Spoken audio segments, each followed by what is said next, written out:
Okay, do it here. Gonna do a quick ramble. Um, I was gonna stream today with Joseph. He reached out to me, but he was having tech issues. I'm not sure he's quite ready yet, but I'm finally putting my thoughts together on pattern thinking, consciousness, chess, and free will, and kind of this dissonance concept. Rabbi Kiva Tatz from Jerusalem was in town yesterday, and he was talking about humor. Where humor, there's a switch between what the expectations people had in a new direction, and I think it's more classified with the dissonance, where the higher level rules that people believe the world operates according to mismatches with the lived experience, and it's the dissonance. So you think like free will resides probably within the dissonance of where pre-programmed rules don't correspond with our expectations, our learned experience. So probably like a visiting school from out of town for the Tigers game or here playing chess. But so we trained the kids pretty well. I was a nationally competitive junior chess player, and we trained these kids on the patterns of chess, and they compete and do pretty well. And I was just saying, is there any free will in that? They learn the patterns, and then they compete in a competition where it's really just the practice. They come here, they practice the patterns, and then they come to competition and show how how well they've learned the patterns. And there's a level for free will where the patterns that the person have learned are not in direct correspondence with their expectations, or a more complicated level where you're obviously in a high level competition that the other people are going to learn the patterns just as well, or how well you thought you understood things may not have been as great as how well the competition, other people understand things. And I got my rating up over 2,200 on Bullet, and then I lost down. But I've been training on these pattern recognition, opening, puzzle rush, tactics, where I'm getting pretty solid. I think I could be a master chess player, a little bit of work. I don't think I'll ever play in tournaments to get to that strength.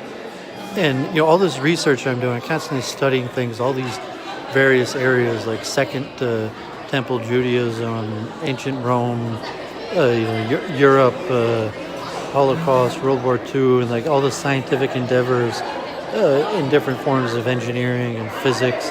And I have a huge library. I'm reading at least 2 books every week, and it's like, how do I compile and organize all this information? So I like the chess to keep my mind sharp and active. And then with the coaching, like volunteer activity, obviously positive, enjoy doing it, enjoy seeing the kids do well and excel. But just for myself to understand how the mind creates thought in this kind of structure of patterned reasoning, dissonance, free will residing in this form of dissonance where your preparation doesn't meet the expectation for performance, and hence in a situation of dissonance because the preparation didn't meet the requirements for the performance in the competition, and having to think out on your own level. And the gimmick here where we could train these kids and the kids could play your average museum goer and win is largely based on the pattern recognition, because they've studied these patterns.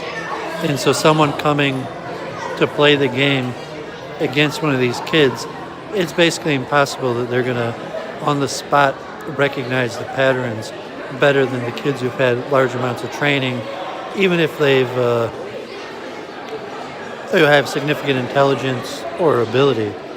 So I'm finally forming my thoughts together on this.